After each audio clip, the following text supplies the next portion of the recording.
विखे, जगताप, शिंदे, जाधव आज एकत्र बैठक. महायुतीचा अंतिम फैसला आज. शिवसेनेच्या 7 जागांवरून संघर्ष. आज सायंकाळी शेवटची बैठक. अहिल्यानगर महानगरपालिका निवडणुकीच्या पार्श्वभूमीवर महायुतीतील जागा वाटपाचा तिढा सुटण्याच्या दृष्टीने आज महत्त्वपूर्ण घडामोड घडली आहे. अहिल्यानगर शहराचे आमदार संग्राम जगताप, शिवसेना जिल्हा प्रमुख अनिल शिंदे आणि शहर प्रमुख सचिन जाधव यांच्या उपस्थितीत शिवसेनेच्या काही प्रमुख पदाधिकाऱ्यांसोबत बैठक पार पडली.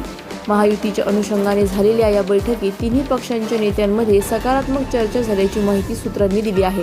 मात्र शिवसेना गटाला अपेक्षित असलेल्या महत्त्वाच्या 7 जागांवरून अद्याप तिढा कायम आहे.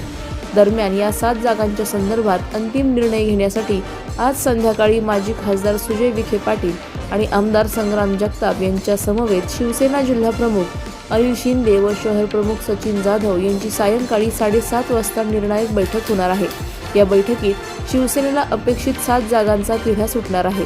महायुती कायम राहणार का की शिवसेना स्वतंत्रपणे निवडणूक लढवणार, याबाबतचा अंतिम निर्णय आज संध्याकाळी स्पष्ट होण्याची शक्यता असून अहिल्यानगरच्या राजकीय वर्तुळात मोठी उत्सुकता निर्माण झाली आहे. अशाच बातम्यांचा आढावा घेण्यासाठी आजच आपल्या YouTube चॅनलला सबस्क्राईब करा. बातमी आवडल्यास लाईक करा आणि इतरांपर्यंत शेअर करा.